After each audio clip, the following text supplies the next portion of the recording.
Today we're going old school.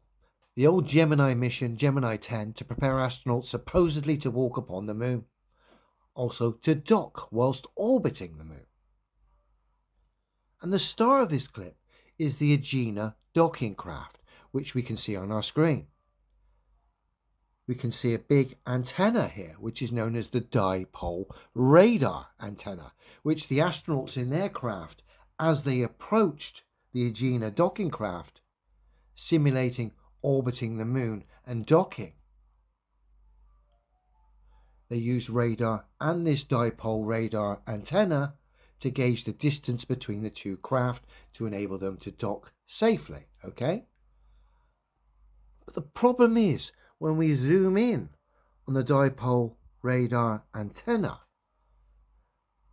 we can see it's solid. It's one solid piece of metal. It's got a cable wrapped around it, but it's not telescopic like a car aerial, where you've got several pieces in a tube that extend in and out. This radar antenna is solid. And there lies the problem.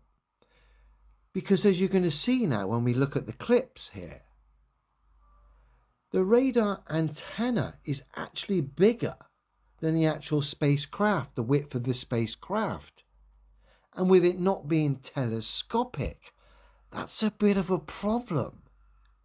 It's bigger than the craft it supposedly travelled to space in. So let's have a quick look, and then I'm going to show you with a comparison. But pay particular attention in some of the clips and some of the photography here we see, the stills, how big this antenna is. And again, look at the images and you'll be able to see it's not telescopic in any shape or form. This shows the station keeping maneuver. What you do during station keeping is to look the Agena vehicle over very carefully. You inspect it from stem to stern to make sure that nothing has gone wrong during the boost phase. You look at the instruments on the status display panel, and you check... Hang on a minute, what happened to the Earth then? What happened to your globe Earth? It disappeared for a minute. ...to make sure that nothing has gone wrong during the boost phase.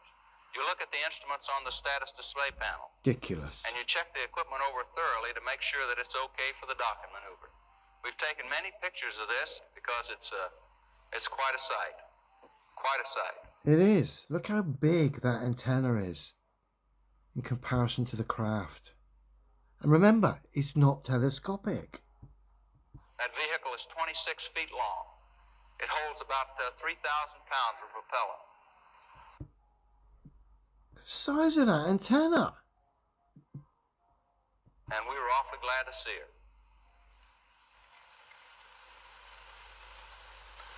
This shows a still, and it shows the effect of the vehicle. I thought I could explain this a little better while you can see it. That front part is the docking cone, where we insert the nose for docking. That top long antenna is a dipole antenna which radar locks onto a cooperative transponder. And the engine, which you can't quite see, is on the back end. The vehicle is parallel to the Earth's surface right now. Notice how it looks like it's tilted up at the end. That's due to horizon dip. At an altitude of 160 miles, it's 16 degrees between a level attitude and the horizon. You'd need a globe Earth for that, bud. Cool story and all that, but you'd need a globe Earth for that to be real. And that's physically impossible. And now we've looked at this training mission for the moon mission, which we know is nonsense anyway. We've got a bit of an issue with the aerial here. The fact it's not telescopic.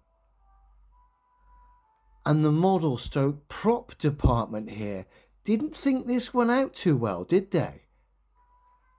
Because the antenna's bigger than the craft it travelled to space in. Come on, model department. Come on, prop department. You should have at least made this telescopic. And it might have been a little bit believable. I'm just going to do a side-by-side here.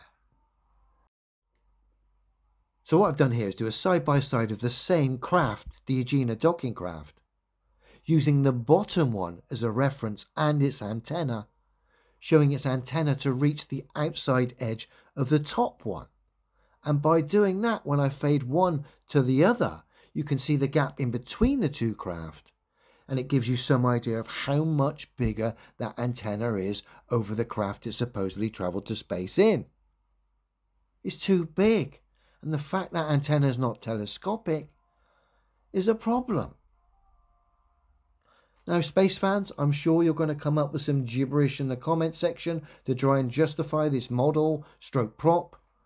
Please enlighten me. It's a shame you haven't actually got some practicality, space fans, to back your original story about space. It being a vacuum and the Earth being a ball, an air pressure ball residing in the middle of that vacuum. Now, that might have been believable, like I said, if there was some practicality to back that claim. There isn't.